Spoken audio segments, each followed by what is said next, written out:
You know, the engine in your vehicle is very much like a fire, with the old fire triangle or fire pyramid, where you need ignition.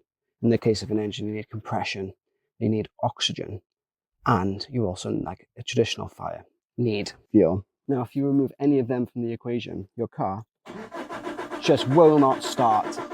Now, if we reintroduce one of those components to the equation, you'll find that the vehicle starts up and runs. As a diagnostic technician, it's my job to find out which one of those four things are missing.